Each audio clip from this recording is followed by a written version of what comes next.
Guidance programme में पूरे बिहार के बच्चों का हार्दिक स्वागत है। मेरे प्रिय बच्चे, क्लास 12th मैथमेटिक्स में आप लोगों के बीच वेक्टर चल रहा था। इस वेक्टर के अंतर्गत आप लोगों ने बहुत सारे चैप्टर को देखा, पढ़ा, अच्छे तरीके से आप लोगों ने पढ़ा। आज हम लोग देखेंगे बेटा cross product of two vectors, या इसी को कहें वेक्टर या cross product of two vector. आपने डॉट प्रोडक्ट के बारे में देखा था, को अच्छे तरीके से आप लोगों ने देखा। बात यह हो रही थी हम लोगों के बीच में कि A dot B is equal to, आपने कहा magnitude A magnitude B cos theta. यहाँ से आपने यह देखा था कि इस तरीके से ए आपके पास कोई वेक्टर था, बी आपके पास कोई इस प्रकार का वेक्टर था, और ये दोनों वेक्टर का टेल एक जगह मिल गए और इस तरीके से ये एंगल रिप्रेजेंट करता था थीटा। तो आपने क्या देखा कि ये ए और वेक्टर बी, ये बीच में एंगल रिप्रेजेंट होता है थीटा। तो ये दोनों का डॉट प्रोडक्ट डिफाइंड हुआ था magnitude A magnitude B cos theta. इसी तरीके से आज हम लोग देखेंगे कि ये क्रॉस प्रोडक्ट कैसे डिफाइंड होता है। तो आप देखेंगे यहाँ पे सपोज किया जाए इस तरीके से कि आपके पास एक वेक्टर ए है और एक वेक्टर आपके पास क्या है, बी है। सपोज करते हैं कि ये आपके पास ए वेक्टर है, ये आपके पास बी वेक्टर है, और इसके बीच का एंगल जो बन रहा है वह थीटा है। कहता है कि इसके बीच का एंगल जो थीटा होगा वह 0 less equal to theta less equal to 180 degree, यानी थीटा का मान 0 180 के बीच या उसके बराबर हो सकता है। अब आप देखेंगे कि ए और बी वेक्टर के परपेंडिकुलर है ना, हम एक यूनिट वेक्टर को ड्राइव करते हैं। खूब अच्छे से देखेंगे आप। सपोज किया जाए कि इस तरीके से ए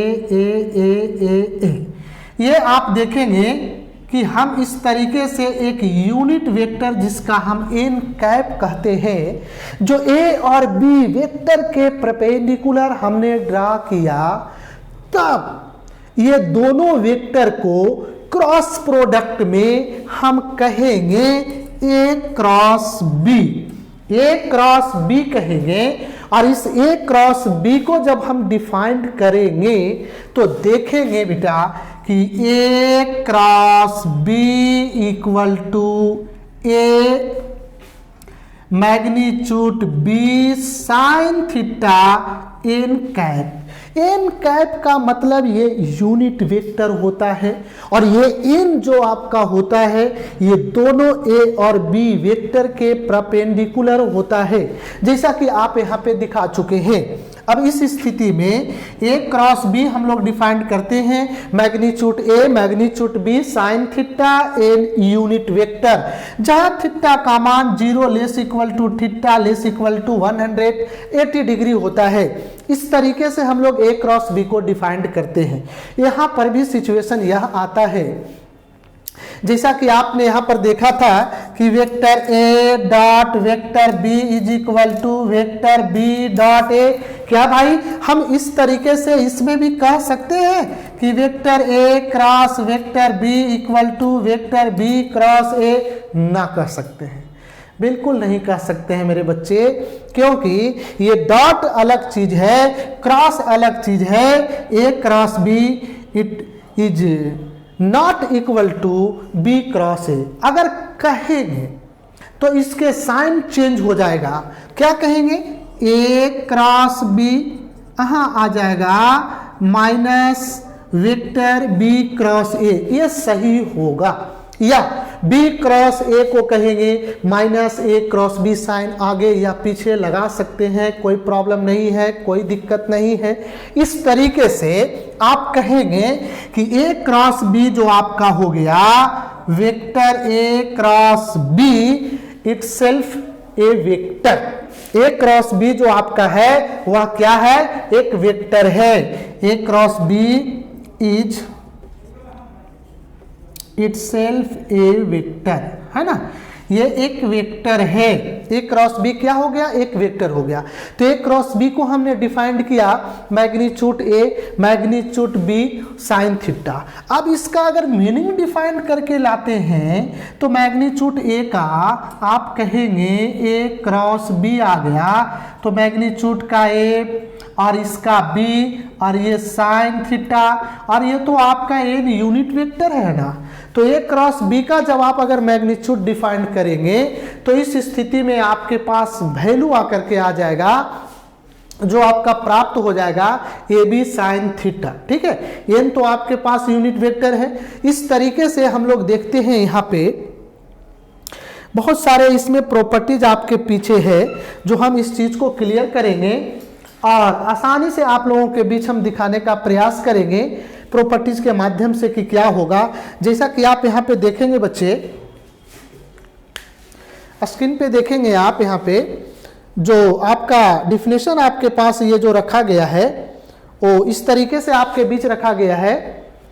जैसा कि अभी हम लोगों ने यहाँ पे देखा था vector cross of two vectors, देखेंगे कि a and b be two vectors and 0 less equal to theta less equal to pi be the angle between them, then their vector या cross product is defined to be a vector whose magnitude is, क्या बात है, a b sin theta, जैसा कि अभी आप लोगों के बीच मैंने कहा, and whose direction is perpendicular to the plane of a and b such that a b and a cross b form A right handed system. क्या बात है, यानी ए बी और ए क्रॉस बी ये जो सिस्टम जनरेट करेगा ये right handed system को जनरेट करेगा। जैसा कि आप देख रहे हैं आप लोगों के बीच मैं दिखाया हूं कि ए और बी ये आपके पास दो वेक्टर है, इसके बीच का एंगल थीटा है और एन जो आपका यूनिट वेक्टर है वो परपेंडिकुलर है। देख रहे हैं आप इसके बीच 90 डिग्री का एंगल बना रहा है। तो हम लोग कहेंगे इस तरीके से कि A cross B equal to magnitude A magnitude B sine theta N unit vector, जहां A cross B is itself a vector. सारी बातों को मैं आपको बीच बता दिया हूं। Where N is a unit vector perpendicular to the plane of A and B such that A B and N form right handed system. A और बी के परपेंडिकुलर एन वेक्टर है तो ए बी एन ये जो हो गए ये right handed system हो गया।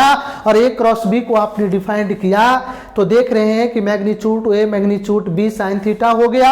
और बी क्रॉस ए को अगर हम इस तरीके से लिखते हैं तो केवल आप क्या देख रहे हैं कि A cross B not equal to B cross A, लेकिन बात मजे की यह आ गया कि अगर हम ए क्रॉस बी अगर लिखते हैं तो माइनस बी क्रॉस ए होगा। अब ये माइनस लग गया, इसके बराबर है तो बी क्रॉस ए का minus magnitude A magnitude B sine theta N unit vector. इस तरीके से आप लोगों के बीच देखा कि ये वेक्टर या क्रॉस प्रोडक्ट को हम लोग डिफाइंड किया कि ए और बी दो आपके पास वेक्टर हैं, इन दोनों वेक्टर के परपेंडिकुलर एक एन यूनिट वेक्टर है। जो परपेंडिकुलर है वो 90 डिग्री का एंगल बनाता है। ए बी और एन को ही हम लोग इस तरीके से राइट हैंडेड सिस्टम कहते हैं। और A cross B is equal to defined होता है magnitude A magnitude B sine theta N cap. तो आप इस तरीके से ए क्रॉस बी को डिफाइंड कर लिया। चलिए अब हम लोग कुछ प्रॉपर्टीज देखेंगे बाबू जो बहुत अच्छा लगेगा। वो प्रॉपर्टीज आपको ये बताता है यहां से कि in general cases A cross B is not equal to B cross A. अभी बात हुई हम लोगों को what A cross B equal to sign बदल देंगे तो आपका बी क्रॉस ए, यानी कि ए क्रॉस बी को माइनस बी क्रॉस ए लिख सकते हैं। इसी तरीके से अगर एक्स क्रॉस वाई है तो माइनस यहाँ पे वाई क्रॉस एक्स लिख सकते हैं।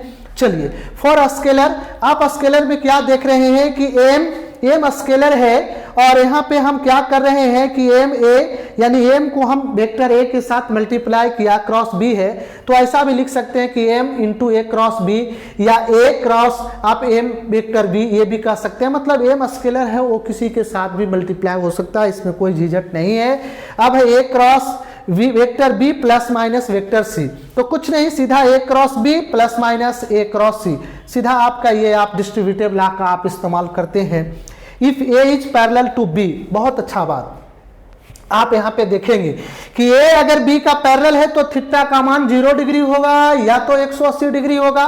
बहुत अच्छी बात। तो ए क्रॉस बी 0, बट कब? जब ए क्रॉस बी 0 होगा तो विच इंप्लाइज ए 0 या बी 0, तब कहेंगे या ए इज पैरेलल टू बी। अगर ये ए क्रॉस बी 0 होता है और ए अगर बी का पैरेलल है तो बातें यह स्पष्ट होती है कि ए 0 होगा या बी 0 होगा, तब या ए पैरेलल टू बी होगा। इन ए पार्टिकुलर केसेस हम लोग कहते हैं कि यहां पे आप लोग देखें कि सेम केसेस में, जैसे आई डॉट आई आपने 1 कहा था, जे डॉट जे आपने 1 कहा था, के डॉट के आपने 1 कहा था, हम यहां कहेंगे ए क्रॉस ए। क्या बात है, ए क्रॉस ए यहां पे आपका वैल्यू 0 होगा। क्यों? क्योंकि एक वेक्टर को उसी वेक्टर के साथ क्रॉस निकाल रहे हैं तो उसके बीच जो एंगल होगा वो क्या सिचुएशन बनाएगा? वहां पे सिचुएशन का स्थिति है कि एंगल उसका क्या होगा वहां पे, तो आपका 0 होगा, थीटा का मान 0। जैसे ये मान लो बेटा कि ये आपके पास एक स्टिक है, मान लो कि इसको हम वेक्टर ए कहते हैं और इसी वेक्टर को पुनः क्रॉस निकाल रहे हैं तो इसी पे ए एक है और एक इसी पे यही एक है, तो इसके बीच कोई एंगल तो बन नहीं रहा, 0 डिग्री होगा और थीटा 0 डिग्री होगा तो साइन 0 होगा। इसका मतलब कि आप ए क्रॉस बी वहां पे निकालेंगे तो ए के जगह पर भी ए है, बी के जगह पर भी ए है, साइन थीटा 0, तो पूरा आपका आरएचएस फैक्टर 0 आएगा, तो ए क्रॉस ए 0 होगा। इसी तरह से बी क्रॉस बी कहें तो 0 होगा, सी क्रॉस सी कहें तो 0 होगा। सेम वेक्टर को अगर क्रॉस प्रोडक्ट निकालते हैं तो उसका रिजल्ट 0 होगा। अब आगे बात कहा कि अगर A is perpendicular to B है, क्या बात है, A is perpendicular to B है, आपने पढ़ा कि वेक्टर A क्रॉस B के इक्वल होता है magnitude A magnitude B sine theta n unit. तो थीटा जब A और B, जिसे मान लो कि ये हमारे पास A है ये B है, तो इस तरीके से ये खड़ा होगा, इस तरीके से खड़ा होगा, तो इनके बीच का एंगल जो होगा वो कितना डिग्री होगा, 90 डिग्री का होगा।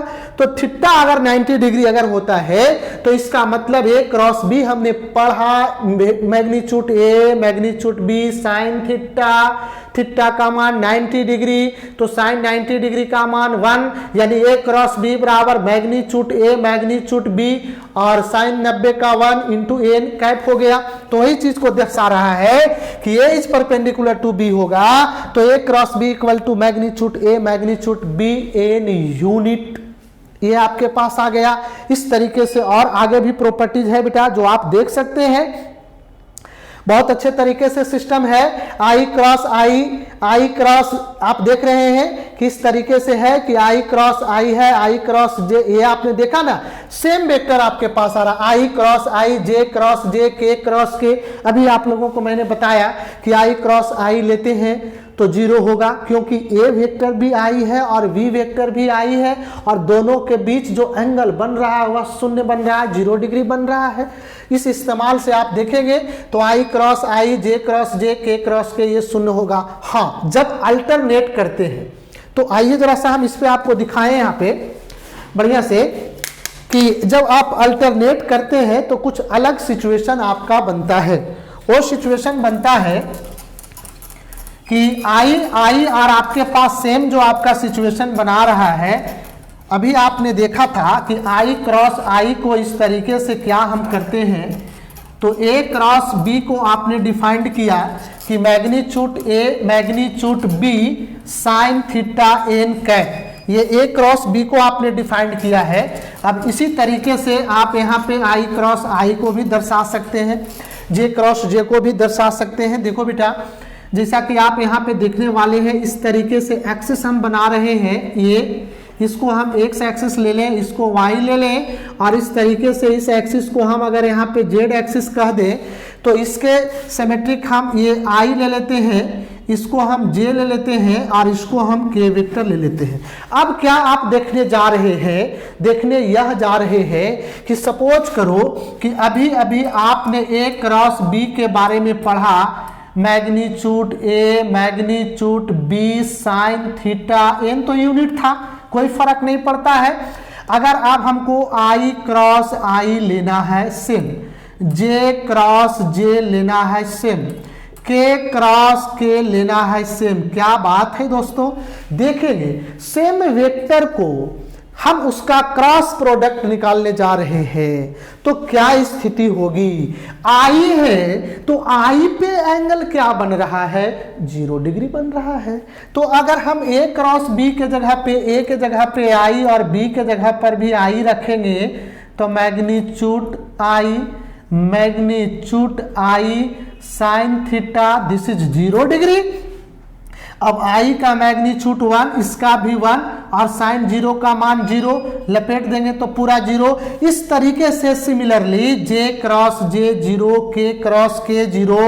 अगर आपके पास वेक्टर A क्रॉस A है, वेक्टर B क्रॉस B है, इस तरीके से जो भी आपके पास सेम वेक्टर को अगर सेम वेक्टर के साथ क्रॉस प्रोडक्ट करेंगे तो उसका रिजल्ट 0 होगा। ध्यान से सुन लो इस बात को। तो आपने देखा है, अब बात रह गई बेटा कि I और J हम करते हैं तो क्या मिलता है। बहुत अच्छी बात है, I और J करेंगे तो देखिए ये I लिया और J लिया तो कहेंगे I क्रॉस J तो हमको प्राप्त होगा यहाँ पे K। फिर कहेंगे J क्रॉस K, यहां से ले लेंगे J क्रॉस K तो प्राप्त हो जाएगा I, ठीक है। अब कहेंगे K क्रॉस I तो आपके पास प्राप्त हो जाएगा K क्रॉस I तो प्राप्त हो जाएगा आपका J। अभी आपने कहा प्रॉपर्टीज के माध्यम से, वो प्रॉपर्टीज के माध्यम से आपने कहा कि सर A क्रॉस B को हम कहते हैं माइनस बी क्रॉस ए। जब ए क्रॉस बी को डिफाइंड करते हैं माइनस ए क्रॉस बी को माइनस बी क्रॉस ए, तो इस स्थिति में आप क्या करेंगे, यहाँ पे आई क्रॉस अगर आपके पास जे है तो इसको कहेंगे माइनस जे क्रॉस आई। अब आप यहाँ पे देखेंगे कि अगर आई क्रॉस जे है तो माइनस जे क्रॉस आई।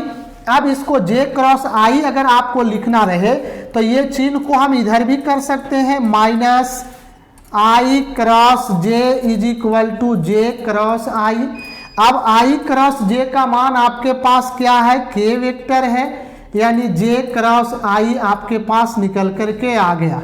यानी सीधा सीधी यहीं पे बात अगर मुझे इस तरीके से उलट के करना है कि J क्रॉस अगर I लिखना है तो कहेंगे माइनस K वेक्टर, अगर K क्रॉस अगर मुझे J लिखना है तो कहेंगे माइनस I वेक्टर। अच्छे से समझना बाबू, वेक्टर है। और ये I क्रॉस अगर मुझे K करना है तो कहेंगे माइनस J वेक्टर। आपने देखा प्रॉपर्टीज का इस्तेमाल किया कि A क्रॉस B का मतलब माइनस B क्रॉस A होता है। उसी तरीके से I क्रॉस J के विपरीत J क्रॉस I लिखेंगे तो ये साइन बदल जाएगा, निगेटिव होगा। एक नंबर का सवाल परीक्षा में हमेशा पूछते रहता है और ये बहुत ही महत्वपूर्ण आपके बात है, जो इस बात को आप अगर ध्यान देंगे तो एक भी वस्तुनिष्ठ सवाल छूटने की संभावना नहीं बनती है। इस तरीके से बहुत सारे बात हम लोग इस तरीके से कर सकते हैं जो आप लोगों के बीच हो सकता है। अब आप यहाँ पे देखेंगे कि ये दो वेक्टर आपके पास A और B है और दोनों वेक्टर के बीच का अगर आपने एंगल आपको अगर निकालने के लिए कह दे तो कोई बड़ी भारी बात नहीं है दोस्तों। सीधा सीधी सवाल यह रहता है कि हमने A क्रॉस B बराबर पढ़ रखा है magnitude A magnitude B sine theta. अगर मुझे यहाँ से एंगल फाइंड आउट करना है साइन थीटा का तो vector A cross vector B upon magnitude A magnitude B, ये डिफाइंड आपके पास हो गया साइन थीटा इक्वल टू है ना A cross B upon magnitude A magnitude B। इस तरीके से हम लोग डिफाइंड कर सकते हैं कि साइन थीटा बराबर A cross B magnitude A magnitude B। हम लोग इस तरीके से इस्तेमाल करके ज्ञात करते हैं। अब आपके पास बात यहाँ पे यह रह गया, जो आप सिचुएशन को देखेंगे तो क्या बातें होती है। आपने देखा कि sir A cross B is equal to magnitude A magnitude B sine theta N cap आपके पास आ गया, एन यूनिट वेक्टर आ गया जो perpendicular to A and B vector के है। तो हम क्या कह सकते हैं, ये perpendicular to A and B vector के है, तो आप समझते हैं कि थीटा का मान कितना डिग्री होगा, 90 डिग्री होगा। तो आप यहां से ज्ञात करेंगे कि A cross B this is equal to magnitude A magnitude B sine 90 degree, और ये एन कैप है क्योंकि थीटा का मान 90 डिग्री है। तो इस स्थिति में जब हम इस्तेमाल करते हैं तो ए क्रॉस बी और ये magnitude A magnitude B N unit vector आया। दोस्तों जब आप इस्तेमाल करते थे दो वेक्टर के बीच में, जैसा कि आप कहते थे यहाँ पर कि सर आप क्या कहें कि ये ए वेक्टर है और ये ए बी वेक्टर है, तो आपने इसका सीधा ये परपेंडिकुलर ड्रा किया तो नीचे से भी हमारे पास एक परपेंडिकुलर ड्रा होगा 3 डायमेंशनल में। तो जो सिचुएशन क्रिएट होगा वो यहाँ से एन यूनिट बराबर हम प्लस माइनस लगा देंगे, नीचे का साइन निगेटिव ऊपर का साइन पॉजिटिव हो जाएगा। तो आप कहेंगे बेटा A cross B upon magnitude A magnitude B. इस तरीके से हम लोग क्रिएट करते हैं एन यूनिट वेक्टर का, एन कैप का plus minus A cross B बटा मैग्नीट्यूड ए मैग्नीट्यूड बी। और सारे प्रॉपर्टीज आप लोगों के बीच में है जो बहुत मज़ेदार है और दिखा रहे हैं। सबसे बड़ी बात तो यह है, समझना है कि अगर कंपोनेंट्स के रूप में अगर आपके पास वेक्टर इस्तेमाल किया जाए, दिया जाए, तो आप इसे क्या करेंगे। सबसे बड़ी बात आपका है कि मान लो कि ए एक वेक्टर है और बी एक अदर वेक्टर है। अगर दोनों वेक्टर को अगर कंपोनेंट्स के फॉर्म में वेक्टर अगर दिया गया है और वहां से फाइंड आउट करना है कि ए क्रॉस बी कैसे ज्ञात होगा, तो आप देखेंगे बहुत अच्छा लगेगा आपको। अच्छे से आप इसे क्रिएट करेंगे और समझेंगे तो आपका आसान लगेगा बेटा। वेक्टर कोई ज़्यादा टफ चैप्टर नहीं है। 12th क्लास में अच्छे अंक प्राप्त करने के लिए आपको थोड़ा सा ध्यान देना होगा, तो आपका ये स्पष्ट हो जाएगा।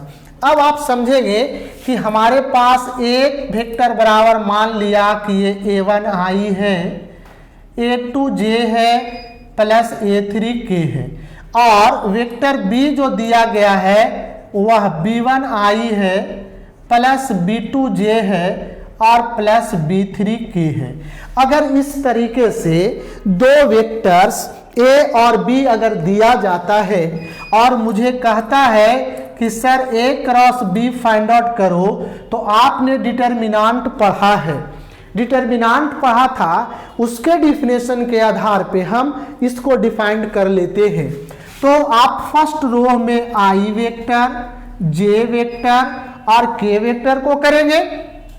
फिर आपके पास क्या है, ये a1 है, a2 है, a3 है। ये i और j और k के कोफिशिएंट को हम इस तरीके से कर देते हैं, ये b1 हो गया, ये b2 हो गया और इस तरीके से क्या हो गया, b3 हो गया। अब आप इस्तेमाल करो डिटर्मिनांट का प्रॉपर्टीज का, डिटर्मिनांट के डिफिनेशन का, तो क्या हम इसको सॉल्व करने का मेरे पास तरीका होगा बेटा। देखिए जब ये हम i लेते हैं तो इसके सामने का कॉलम ऐसे देखो, ये सामने का कॉलम और सामने का रो को ऐसे झक देते हैं बेटा। अब क्या बचा, a2 a3 b2 b3, तो इसको हम प्रिंसिपल डायगोनल कहते हैं, इसको सेकेंडरी डायगोनल कहते हैं। प्रिंसिपल डायगोनल का मल्टीप्लाई करके सेकेंडरी डायगोनल के मल्टीप्लाई करके घटा देते हैं और जो वैल्यू आता है वह डिटर्मिनांट का आता है। चलो देखो यहाँ पे, तो आई चापा तो इसके सामने का रो ये इसके सामने के कॉलम को ढक दिया, a2 b3 minus b2 a3। क्या कहेंगे, a2 b3 माइनस इसको गुना करेंगे b2 a3। फिर देखेंगे साइन डिटर्मिनांट का चेंज होता है, एक अल्टरनेट, यहाँ प्लस तो यहाँ माइनस, फिर माइनस हम j ले लेंगे। तो देखेंगे बच्चे कि इसका सामने का रो इसका सामने के कॉलम को ढक दिया, 4 एलिमेंट्स बचा, a1 b1 a3 b3। तो a1 b3 मल्टीप्लाई करेंगे a1 b3 माइनस यहाँ से करो b1 a3 b1 a3 और प्लस क्या कहेंगे के वेक्टर ले लेंगे। तो के ले लेंगे तो इसके सामने का रो और इसके सामने के कॉलम को ढक दो। देखो 4 गो फोटो झकाझक झलक रहा है, a1 a2 b1 b2। तो a1 b2 यहां मल्टीप्लाई करेंगे a1 b2 माइनस यहां से करेंगे b1 a2, ये आपके पास आ गया b1 a2। ये आपने देखा कि a क्रॉस b इस तरीके से फाइंड आउट होता है। अगर आपको निकालना रहे इसका मैग्नीट्यूड तो मैग्नीट्यूड निकालेंगे हम लोग, तो सीधा इसका मैग्नीट्यूड निकाल लेंगे। तो इधर भी हम लोग रूट अंडर कर देंगे कि i का जो कोफिशिएंट है वो, तो a2 b3 minus b2 a3 का स्क्वायर प्लस जे के कोफिशिएंट को करेंगे तो a1 b3 minus b1 a3 का square plus a1 b2 minus b1 a2 का स्क्वायर।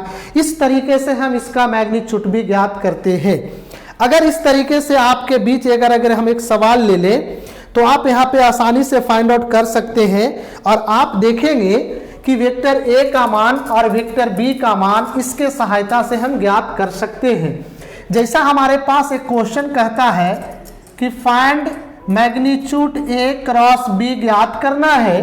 क्वेश्चन आपके पास दिया गया है कि if vector a is equal to i minus 7j plus 7k और वेक्टर b का मान जो आपके पास दिया गया है वो 3i minus 2j plus 2k। इस तरीके से सवाल आपके बीच दिया गया है और अब आपको कहता है कि फाइंड करना है बेटा a क्रॉस b का मैग्नीट्यूड। तो इसी के आधार पे इसी के डिफिनेशन को लागू करके और सड़ाक दवर हम लोग निकालने का कोशिश करेंगे। फटाक दवर एकदम निकल जाएगा और बहुत आसान है। 2 नंबर के सवाल इस तरीके से एग्जाम में पूछे जाएंगे जो आप अच्छे से अगर इस वीडियो को देख लेंगे और आप अगर अध्ययन कर लेंगे तो आपका पूरा का पूरा 2 अंक आ जाएंगे। चलिए हम सॉल्यूशन करने वाले हैं। डायरेक्टली हम a क्रॉस b ज्ञात करने जा रहे हैं। तो आपने देखा कि सर इसको i लेते हैं, इसको j लेते हैं और इसको k लेते हैं। यहाँ पे i के गुणांक आप देखेंगे कि 1 है, j का गुणांक -7 और k का गुणांक भी आपके पास जो आया हुआ 7 है। फिर यहाँ पे देखेंगे कि i का गुणांक 3 है, -2 और 2 है। इस तरीके से हम लोग क्या करेंगे कि अब डिटरमिनेंट का रूल लगा करके और उसको फॉलो करेंगे। तो क्या देखेंगे i जब ले लिया हम तो ये कैंसिल तो 7 दूनी 14 और माइनस माइनस प्लस हो जाता है 7 दूनी 14। माइनस जे लेंगे तो ये कैंसिल ये आपके पास 2 माइनस 7 21। अगर वेक्टर अगर हम के लेते हैं तो ये कैंसिल -2 और माइनस माइनस प्लस हो जाएगा 3 से 21। अब आप देखेंगे कि ये 0 इंटू आई आ गया और ये माइनस आप देखेंगे कि 19 तो प्लस 19j होगा और प्लस ये आपके पास 19k आएगा। इस तरीके का आपके पास सिचुएशन आ गया। अब आप क्या करेंगे कि इसका अगर आप मैग्नीट्यूड निकालते हो a क्रॉस b तो स्क्वायर कर देना i के कोफिशिएंट का और j के कोफिशिएंट का और k के कोफिशिएंट का। अब आप देखोगे कि ये 0 909361 प्लस 909361 क्योंकि 9 9 81 फिर 9 दूनी 18 और 8 जोड़ेंगे तो आपके पास आ जाएगा 26, हाथ में बाकी 2। फिर आपके पास 1 का स्क्वायर करेंगे तो 1 ही आ जाएगा और 2 जोड़ेंगे तो 3 हो जाएगा। इस तरीके से अगर आप जोड़ेंगे इसको तो 1 1 2 2 फिर आपके पास 722 आ जाएगा। इसका जब आप स्क्वायर रूट अगर आप करते हैं निकालते हैं तो सीधा सीधी आप कहिए कि 361 टाइम्स 2 हो जाएगा यानी 19 आ जाएगा। तो ये आपका इसका मैग्नीट्यूड फाइंड आउट हो गया। इस तरीके से और भी आपके पास सिचुएशन बनता है जो आप यहाँ पे देखेंगे कि ये 2 वेक्टर के इस्तेमाल से हम लोग एरिया ऑफ द पैरेललोग्राम ज्ञात कर सकते हैं। तो एरिया ऑफ पैरेललोग्राम को हम लोग कैसे फाइंड आउट करेंगे वो आप देखेंगे पहले यहाँ पे। तो सबसे बड़ी बात यह है कि geometrical interpretation of vector product में हम लोग देखने वाले यहाँ पे है कि पैरेललोग्राम का अगर हम साइड निकालना चाहते हैं तो क्या सिचुएशन आप लोग के बीच में है कि जो आप देख रहे हैं कि ये ए वेक्टर है और ये वी वेक्टर है, इसी का पैरेलल आप देख रहे हैं कि ये वेक्टर बी हो गया, यही वेक्टर ए हो गया, तो ये जितना होगा उतना ये होगा, ये भी जितना होगा उतना होगा। तो इसका आप एरिया निकालने के लिए क्या करेंगे, तो बेस इंटू क्या होगा, हाइट होगा। ठीक है, पैरेललोग्राम में तो बेस इंटू हाइट होगा। तो यहां से हम लोग बेस को फाइंड आउट करते हैं। तो एरिया ऑफ ट्रायंगल एबीसी जब हम अगर ज्ञात कर रहे हैं तो 1/2 मैग्नीट्यूड ए मैग्नीट्यूड बी, और उसके बीच का वेक्टर को हम लोग ले लेते हैं जो आपका उसका एंगल होता है तो सी, यानी 1/2। और ये आपने फार्मूला जो देखा है वो किसका फार्मूला है, तो ए क्रॉस बी का है। चूंकि ए क्रॉस बी बराबर आपने फार्मूला पढ़ा magnitude A magnitude B sine theta, तो थीटा यानी इसके बीच का एंगल हमने एक बनाया सी है जिसको आपने ले लिया। तो एरिया, ये ट्रायंगल का एरिया आपके पास निकल के आ गया 1/2 ए क्रॉस बी, यानी कोई भी ट्रायंगल का मुझे एरिया अगर फाइंड आउट करना है तो 1/2 मैग्नीट्यूड ए क्रॉस बी। अब है कि पैरेललोग्राम का एरिया निकालना है तो बेस इंटू हाइट हो जाएगा। अब यहां से देखिए ए बी साइन थीटा आ गया, और ए बी साइन थीटा जो होगा बाबू वो हमारे पास ए क्रॉस बी होगा। ठीक है, चूंकि ए क्रॉस बी को ही हम लोग वहां पे कहते हैं कि ए बी साइन थीटा होता है, जिस तरीके से आपने यहाँ पे दिखाया है। अगर पैरेललोग्राम का एरिया अगर फाइंड आउट करना है तो क्या हमारे पास आ जाएगा, ये आप देखा यहाँ पे, तो इस तरीके से 2 टाइम्स आप यहाँ पे निकालने वाले हैं। तो आपको मैं यहाँ पे बता देता हूं कि ये तो आपका जो एरिया बनेगा ये क्वाड्रिलेटरल का होगा, लेकिन पैरेललोग्राम का एरिया दिखाने के लिए बेस और हाइट का सहायता है, तो ये ए बी साइन थीटा आएगा। और ये जो आप फार्मूला देखा magnitude A magnitude B sine theta का ए क्रॉस बी, तो इतना का डायरेक्ट हमारे पास जो आएगा वह क्या होगा, ए क्रॉस बी होगा। यानी पैरेललोग्राम का एरिया फाइंड करने के लिए ए क्रॉस बी का मैग्नीट्यूड लगा दो, और ट्रायंगल का एरिया फाइंड आउट करने के लिए केवल 1/2 लगा दो, ए क्रॉस बी कंप्लीट हो जाएगा। इस तरीके से अगर मुझे इस तरह का क्वाड्रिलेटरल देता है, और क्वाड्रिलेटरल में अगर उसका तो दो अगर डायगोनल्स अगर मेरे पास मालूम हो, जैसा कि मैं D1 और D2 दो डायगोनल्स हम ले लेते हैं, और अगर इसका एरिया अगर निकालना रहे क्वाड्रिलेटरल का तो 1/2 मैग्नीट्यूड D1 क्रॉस D2 एकदम कंप्लीट हो जाएगा अगर इसको आप निकाल लेते हैं तो इस तरीके से आपने देखा कि पैरेललोग्राम का एरिया। और इसी पे आपको मैं एक सवाल दिया हूं, आसानी से आप निकाल लेंगे।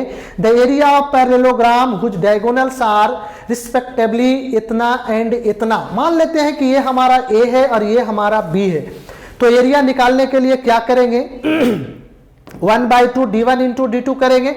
तो कैसे निकालेंगे D1 क्रॉस D2, तो इसको आपने D1 माना, इसको D2 माना, तो फर्स्ट रो में आपका I J K, उसके बाद इसके कोफिशिएंट को 3 1 -2 देखो मैंने रख दिया, फिर इसके कोफिशिएंट के आपने रख दिया। अब डिटर्मिनेंट के प्रॉपर्टीज को इस्तेमाल करके इसको सॉल्व करते हैं। जब आई लेंगे तो इसके सामने का रो और इसके सामने के कॉलम को ढक देते हैं दोस्तों, इस तरीके से ढक देंगे तो 1 - 2 3 4 आ गया।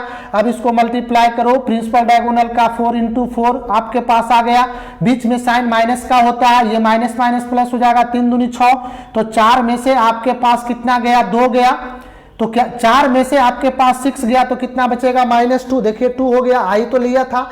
इसी तरह से -j लेंगे तो ये कैंसिल होगा, ये कैंसिल होगा, 3 चौक 12, और ये माइनस माइनस प्लस 2 तो 12 × 2 14। देखिए 14 आई माइनस आ गया, के लेंगे तो ये इसके सामने का कॉलम सामने का रो ढक दो, ये -9 आ जाएगा, ये -1 -10 के हो गया।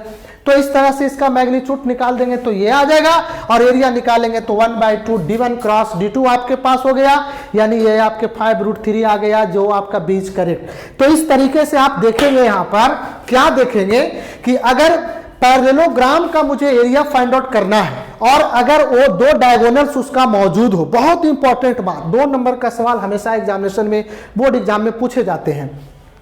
तो ये ऑब्जेक्टिव भी होगा और सब्जेक्टिव भी होगा। तो 2 नंबर में ऑब्जेक्टिव रहेंगे तो 1 नंबर में, सब्जेक्टिव रहेगा तो 2 नंबर में। तो आप यहाँ पे देखा इस तरीके से कि हमारे पास D1 और D2 मालूम है, तो D1 क्रॉस D2 निकाल के मैग्नीट्यूड करके आप निकाल देंगे, कंप्लीट हो जाएगा। बाकी आप देख रहे हैं यहाँ पे कि interpretation of vectors as a vector area, इस तरीके से निकालने का कुछ यहाँ पे आपके यहाँ रूल्स हमने यहाँ पे दर्शाया है, जो खास उतना ये नहीं है क्योंकि इसके बारे में हमने पहले ही कंप्लीट कर चुके हैं और बता चुके हैं कि एरिया हमेशा पॉजिटिव होता है। जैसा कि अब आप यहाँ पे देखने वाले हैं कि vector area of triangle, vector area of triangle तो 1/2 A क्रॉस B आपने किया। अब आप यहाँ पे देख रहे हैं कि हमारे पास जब इस ट्रायंगल का अगर एरिया फाइंड आउट करना है, ये A है, ये B है, तो A का पोजीशन OA, B का पोजीशन OB हो जाएगा। और इस ट्रायंगल का एरिया फाइंड आउट करना है तो एरिया ऑफ ट्रायंगल AOB 1/2, देखिए ये OA क्रॉस OB, तो OA आपके पास A है और OB आपके पास B है, तो A क्रॉस B, यही चीज तो लिखा है भैया 1/2 A क्रॉस B। चलिए, if A and B position vectors then vector area of triangle. Position vector का मतलब हो गया कि ए का अगर पोजीशन मालूम हो, बी का पोजीशन मालूम हो, सी का पोजीशन मालूम हो। जैसा कि देख रहे हैं कि ये ए वेक्टर जो है वो वर्टेक्स का रिप्रेजेंट करता है, लेकिन स्मॉल ए जो है उसका पोजीशन को इंडिकेट करता है। तो ए का पोजीशन ए वेक्टर, बी का पोजीशन बी वेक्टर, सी का पोजीशन सी वेक्टर। अच्छा, अगर मुझे दोस्तों इसका अगर निकालना रहे पोजीशन, जैसे बी ए का या ए बी का पोजीशन निकालना है ए बी का, तो बी में से एक हटा देते हैं, तो ए बी का position vector of A B तो बी माइनस ए, फिर position vector of A C तो सी माइनस ए। देखिए इसका पोजीशन निकल गया, इसका पोजीशन निकल गया, कंप्लीट। अब क्या करेंगे दोस्तों, 1/2 ये देखिए ये लिख दीजिए ए बी क्रॉस ए सी। देखिएगा तो एरिया ऑफ ट्रायंगल निकाल देंगे 1/2, तो ए बी का लेंथ आपने बी माइनस ए निकाल चुका है और इसका आपने सी माइनस ए निकाल चुका है। यहाँ पे हमने रख दिया इस तरीके से। तो एरिया ऑफ ट्रायंगल 1/2 आपने क्या देखा, A cross B plus B cross C plus C cross A. इस तरीके से आपने देखा कि अगर ए बी और सी अगर ट्रायंगल का अगर पोजीशन अगर मालूम हो और उस स्थिति में उसका अगर एरिया फाइंड आउट करना है तो A cross B plus B cross C plus C cross A निकाल देंगे और इसका मैग्नीट्यूड निकालने के बाद हम 2 से डिवाइड कर देते हैं। तो इस स्थिति में हमारे पास इसका आपका एरिया मालूम हो जाएगा। कब, जब इस ट्रायंगल का पोजीशन मालूम हो तब। अब स्थिति आती है कि ये पॉइंट ये पॉइंट ये पॉइंट अगर एक स्ट्रेट लाइन में हो, जैसा कि ये एक पॉइंट यहाँ एक पॉइंट यहाँ एक पॉइंट यहाँ हो, तो ये क्या होंगे भैया, दिस पॉइंट्स आर कॉलिनियर। तो इसका मतलब कि जब कॉलिनियर होगा तो एरिया मस्ट विल बी 0। तो क्या कहेंगे दोस्तों, A cross B plus B cross C plus C cross A जो है वो किसके बराबर है, एरिया के बराबर है। और कॉलिनियर है तो एरिया 0 होगा, इसका परिणाम क्या होगा, 0। Then we will say point A point B point C और क्या होंगे, कॉलिनियर होंगे, एक रेखा में होगा। तो दर्शाने के लिए स्पष्ट है कि अगर 3 पॉइंट का पोजीशन अगर मालूम हो और पोजीशन मालूम हो और ट्रायंगल का एरिया फाइंड आउट करना है तो A cross B B cross C cross A निकाल लेंगे। फिर उसके बाद फिर अगर इसको कॉलिनियर दिखाना है तो इसके परिणाम 0 आ जाएगा, तो इस स्थिति में ये कॉलिनियर हो जाएगा। अब हम लोग देखते हैं कि मैंने यहाँ पे कह रखा है कि area of triangle is equal to 0, then points A B and C must be collinear and vice versa is also true. इसका मतलब होगा कि अगर 3 पॉइंट्स कॉलिनियर होते हैं तो इससे स्पष्ट है कि एरिया ऑफ ट्रायंगल 0 होगा। अगर एरिया ऑफ ट्रायंगल अगर 0 होता है तो इससे स्पष्ट है कि तीनों पॉइंट कॉलिनियर होगा, मतलब दोनों देने से। जैसे हम लोग कहते हैं कि a प्लस बी का होल स्क्वायर तो a square plus 2ab plus B square. अब ये कह सकते हैं कि A square plus 2ab plus B square बराबर a प्लस बी का भी होल स्क्वायर, दोनों तरफ से काम चलता है। चलिए, तो इस तरीके से आप यहाँ पे देखेंगे कि 3 points with position vectors A B and C are, एक ही वही चीजों को मैं यहाँ पे लिखा है कि कॉलिनियर है तो A cross B plus B cross C plus C cross A का सम क्या होगा, 0 होगा। अब unit vector perpendicular to the plane triangle A B C, A B आपके पास सी दिया गया है और the position of its angular point is. अगर इस तरीके से अगर पोजीशन अगर ए बी और सी अगर दिया गया है और उसका एंगुलर पॉइंट अगर निकालना है मुझे, तो A cross B plus B cross C plus C cross A यहां से ज्ञात करते हैं और 2 डेल्टा से डिवाइड करते हैं। वेयर डेल्टा इज द, वही कहता है where A B and C are the position vectors of the angular points of the triangle ABC. और डेल्टा जो होता है वह एरिया ऑफ ट्रायंगल का रिप्रेजेंट करता है। देखिए यही तो आपके पास है भाई कि ये आपके पास ट्रायंगल है दोस्तों, और इसका पोजीशन मालूम, इसका पोजीशन मालूम, इसका पोजीशन मालूम, और ये जो आपका एन कैप जो आपका है ये परपेंडिकुलर ड्रा हो रहे हैं, तो इसी का वैल्यू फाइंड आउट करना था। तो क्या देख रहे हैं कि एक पॉजिटिव तरफ जा रहा है और एक नीचे की तरफ निगेटिव तरफ जाएगा। जब 3 डायमेंशनल स्पेस बनेगा तो पॉजिटिव और निगेटिव दोनों केस ले लेते हैं।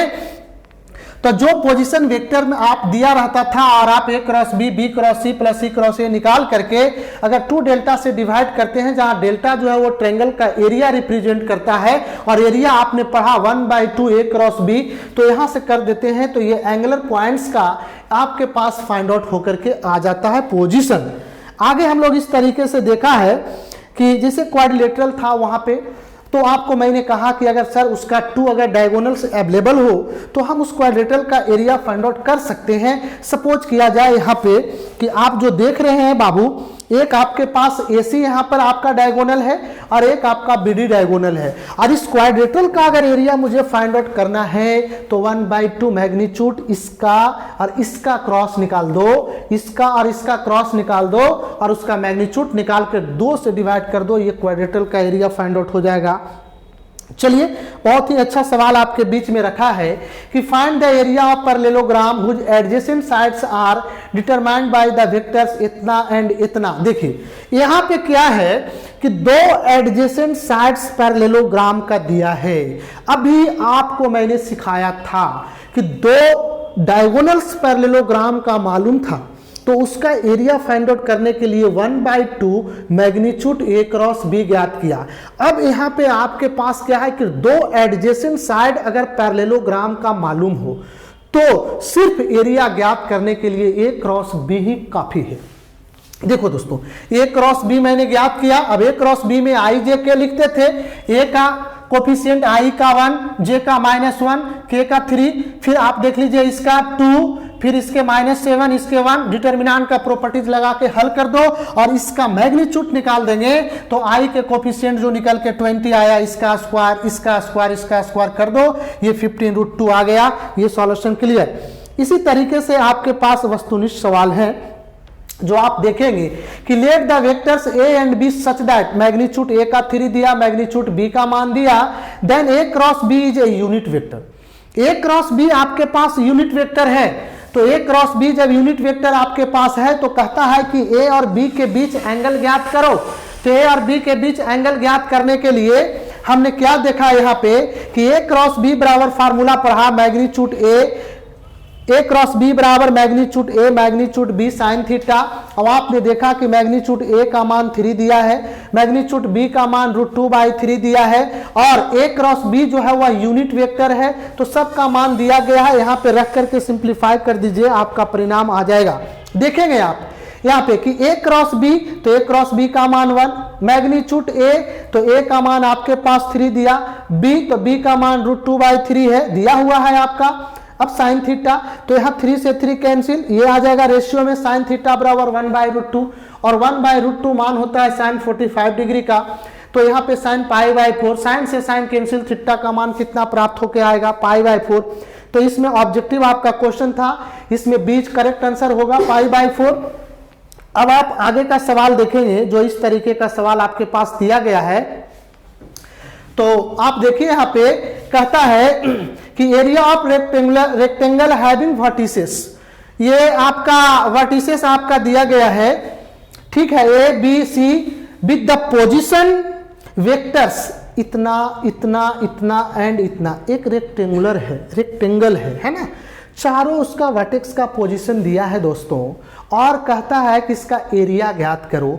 तो आप यहाँ पे देखो, इसको मैं सिंप्लीफाई भी किया हूं, उसका लेंथ ए बी निकाल लिया, तो ए बी करेंगे तो आप यहाँ पे देख रहे हैं कि ए और बी दोनों को आपने जोड़ दिया, ए बी प्राप्त हो गया, ए बी का मैग्नीट्यूड निकाल दिया, 2 यूनिट्स आया, फिर ए डी निकाल दिया, तो ए डी यहाँ से आपने यहाँ निकाल करके देखा क्या किया वहां पे कि ए बी सी 4 आपको इस तरीके से दिए गए हैं और हम उसका डायगोनल को निकाल लिया, ठीक है। तो इस तरीके से निकालने के बाद आपका इसका भी ए और डी का निकाल दिया, पोजीशन यहाँ पे प्राप्त हो गया, इसका मैग्नीट्यूड निकाला 1 आया। और एरिया ऑफ रेक्टेंगुलर, अगर रेक्टेंगल निकालना है तो लेंथ इंटू ब्रेथ यानी कि ए बी इंटू ए डी कर दे रहे हैं, तो 2 इंटू 1 यानी कि 2 आएगा। अभी 4 ऑप्शन आपके पास है, देख लीजिए सी इज करेक्ट आंसर हो गया। इस तरीके से आपके पास सवाल है, बहुत अच्छा सवाल, बहुत महत्वपूर्ण सवाल और इंपॉर्टेंट सवाल। अभी अभी आपको मैंने प्रॉपर्टीज में क्लियर किया था कि आई डॉट जे क्रॉस के plus J dot I cross के प्लस के डॉट आई क्रॉस जे, इसका मतलब ये होगा बेटा कि आई डॉट जे क्रॉस के आई हो जाएगा। अच्छा, आई क्रॉस के आपके पास है, यहाँ पे प्लस का चिन्ह नहीं है, क्रॉस का चिन्ह है, तो आई क्रॉस के माइनस जे हो जाएगा के डॉट, और आई क्रॉस जे आपका के हो जाएगा। तो आई डॉट डॉट के केस में आई डॉट आई 1 और जे डॉट जे भी 1, लेकिन माइनस का सिंबल है, माइनस हो गया, और के डॉट के 1, तो प्लस माइनस कैंसिल, सीधा सीधा 1 बचा, यानी कि आपका इसमें जो भी 1 आपका होगा वो करेक्ट आंसर होगा। तो सी का मान आपके पास आ गया। अब कह रहा है सवाल आपके पास यहाँ पे कि देखेंगे, इसको समझने के लिए है कि theta is the angle between any two vectors A and B, जहां ए डॉट बी बराबर दिया है A cross B when theta is equal to. कितना अच्छा बात कहा है। आप यहाँ पे देखेंगे बेटा कि ए डॉट बी और ए क्रॉस बी आपके पास बराबर है और दोनों का मैग्नीट्यूड बराबर कर रखा है। उसमें कहता है कि थीटा का मान क्या होगा। हम लोगों ने पढ़ रखा है कि सर ए डॉट बी बराबर पढ़ा है magnitude A magnitude B cos theta, और वेक्टर ए क्रॉस बी बराबर आपने पढ़ा magnitude A magnitude B sine theta. हमारे पास जो क्वेश्चन में दिया गया है वह गिवन यह दिया गया है कि मैग्नीट्यूड ए डॉट बी और मैग्नीट्यूड ए क्रॉस बी। तब कहता है कि फाइंड द एंगल, इसका एंगल क्या होगा। तो आप यहाँ पे देखेंगे कि इसका मैग्नीट्यूड अगर हम निकाल देते हैं तो यहाँ पे आ जाएगा ए बी कॉस थीटा, और इसका मैग्नीट्यूड निकाल देते हैं तो आ जाएगा A B sine theta. A B से ए बी कैंसिल हो गया दोस्तों, यहाँ 1 आ जाएगा, साइन बाई कॉस कर देंगे यहाँ पे तो ये आ जाएगा, ये 1 हो गया, साइन बाई कॉस टेन आ गया, यानी tan थीटा बराबर 1 का मतलब tan pi by 4, this is theta का मतलब पाई बाई 4। अब जो इसमें ऑप्शन होगा आपका वो आपका मारेंगे तो पाई बाई 4 जो है वह बी ऑप्शन में है, तो बी जिसका करेक्ट आंसर होगा। इस तरीके से आप यहाँ पे देखेंगे, सिंप्लीफाई भी करके आपको इसमें दे दिया गया है। सब 1 नंबर का सवाल है, बहुत इंपॉर्टेंट है, सब एनसीईआरटी से उठाए गए प्रश्न एक्सरसाइज के हैं। आप आराम से इसको प्रैक्टिस करेंगे, आपका हूबहू क्वेश्चन आने की संभावना है एग्जामिनेशन में। तो इस तरीके से आपने देखा। फिर आगे आपके पास एक ऑब्जेक्टिव सवाल दिया गया है जो आपका कहता है कि theta is the angle between two vectors A and B, A dot B greater equal to 0 only when. तो इसमें क्या 4 ऑप्शन होंगे। देखो ए डॉट बी अगर 0 है तो magnitude A magnitude B cos theta greater equal to 0 होगा। इससे स्पष्ट है कि कॉस थीटा भी ग्रेटर इक्वल टू 0, ए भी 0 से बड़ा, बी भी 0 से बड़ा। तो इससे स्पष्ट यहाँ पर हो रहा है कि इसका जो थीटा का मान होगा वो 0 और 90 के बीच होगा या तो उसके बराबर होगा। दो ही स्थिति हो सकता है। तो आप देखेंगे कि इसमें 0 less equal to theta less equal to कहीं पे अगर मिलता है तो हमारा सही ऑप्शन होगा जो बी में मिल रहा है, 0 is less equal to theta less equal to pi by 2। ये डिफाइंड आपको डिफिनेशन में ही किया था, तो बी करेक्ट हो गया। ये लास्ट क्वेश्चन आप देख रहे हैं। इस स्थिति में जो आपके पास है वो ए एंड बी भी 2 यूनिट वेक्टर्स। क्या बात है, ए और बी 2 यूनिट वेक्टर्स है। Theta is the angle between, then यहां पे देखेंगे कि ए प्लस बी भी यूनिट वेक्टर है, ए प्लस बी भी यूनिट वेक्टर हो गया और ए और बी भी यूनिट वेक्टर है। तो हम कहेंगे कि A plus B unit vector है, तो दोनों तरफ स्क्वायर करते हैं तो ये आ गया। अब a प्लस बी का अगर स्क्वायर आप करते हैं तो a plus B dot A plus B होगा। तो इसको a डॉट ए, फिर इसको इस तरीके से निकाला a डॉट ए, फिर a डॉट बी, फिर देखेंगे b डॉट ए, फिर b डॉट बी। तो a डॉट ए देख रहे हैं कि मैग्नीट्यूड a का स्क्वायर, फिर ये a डॉट बी और b dot A dot B ही होता है, ये आ गया 2 a डॉट बी और ये मैग्नीट्यूड b का स्क्वायर। आपको कहा है कि a और b दोनों यूनिट वेक्टर्स हैं, तो a का मान भी 1 और मैग्नीट्यूड b का भी मान 1। तो 2 times a dot B equal to, और आपने देखा कि a प्लस बी का मान आपको यहाँ पे दिया गया है 1, तो 1 से 1 एक कैंसिल कर दिया, और आप यहाँ पे करेंगे कि 1 प्लस 2 टाइम्स इतना आपके पास आ गया। अब उधर लेके जाते हैं 1 को तो माइनस में आएगा, यानी कॉस थीटा बराबर -1/2, और ये -1/2 का मतलब थीटा का मान जो आपके पास आया वो आपके पास 2 पाई बाई क्या होगा 3 होगा। चूंकि कॉस 120 डिग्री का मान जो होता है वो आपका -1/2 होगा। यहाँ पे साइन आपके पास निगेटिव का नहीं होगा, क्योंकि आप यहाँ पे निगेटिव तब रखते जब हमारे पास cos 60 डिग्री होता, लेकिन यहाँ पे -1/2 का मतलब cos 120 डिग्री का मान ही आपके पास 2 पाई/3 होता है। तो इसमें आप ऑप्शन देखेंगे तो डी आपके पास करेक्ट ऑप्शन है, जो 2 पाई/3 है। देखेंगे यहाँ पे थीटा का मान 2 पाई/3 आ गया। बहुत इजी है। एक लास्ट और आखिरी सवाल आप लोगों के बीच है, जो ये है कि vector a minus B cross a plus B 2 times a cross b। बहुत इजी है। तो देखिए आप a minus B cross a plus B है, तो इसको a को a के साथ क्रॉस करो, फिर a को b के साथ क्रॉस करो, फिर b को a के साथ क्रॉस करो, फिर b को b के साथ क्रॉस करो। और आपने देखा कि सेम वेक्टर का क्रॉस अगर करते हैं तो उसका परिणाम 0 होता है। तो a क्रॉस a 0 हो गया, b क्रॉस b 0 हो गया, अभी आया a क्रॉस b, और ये माइनस b क्रॉस a। बाबू रे अगर इसको एक माइनस b क्रॉस a को अगर हम a क्रॉस b लिखेंगे तो साइन चेंज हो जाएगा। तो a क्रॉस b है, इसको हमने कहा माइनस b क्रॉस a को प्लस a क्रॉस b, तब a क्रॉस b और a क्रॉस b 2 आ गया, तो 2 टाइम्स a क्रॉस b, यही मुझे लाना था 2 टाइम्स a क्रॉस b। इस तरीके से आप लोगों के बीच आज आपने देखा कि क्रॉस प्रोडक्ट ऑफ 2 वेक्टर्स आप लोगों के बीच समाप्त हो गया। अब जो आपको एनसीईआरटी के माध्यम से पढ़ना था वो 2 वेक्टर्स का ही डॉट प्रोडक्ट, 2 वेक्टर्स का ही क्रॉस प्रोडक्ट पढ़ना है बेटा। इस तरीके से आज हम लोग वेक्टर को समाप्त कर दिया। शुरुआती दौर से आज अंतिम दौर है। वेक्टर और 3 डायमेंशन मिलाकर के 17 नंबर के सवाल पूछे जाएंगे। अभी हम एडवांस वेक्टर आप लोगों के बीच नहीं पढ़ा पाएंगे, क्योंकि अभी आप लोगों का एग्जाम है और उसके आप व्यू से आप तैयारी कर रहे हैं। तो एडवांस जो वेक्टर आपके पास होगा, जैसे स्केलर ट्रिपल प्रोडक्ट वेक्टर, फिर आपके पास आएगा स्केलर 4 वेक्टर्स, फिर डॉट, इस तरीके से जो आएगा तो वो एडवांस बाद में देखे जाएंगे। अभी एग्जाम के दृष्टिकोण से आप लोग इसे तैयारी करें। आप सभी बच्चों को बहुत बहुत धन्यवाद।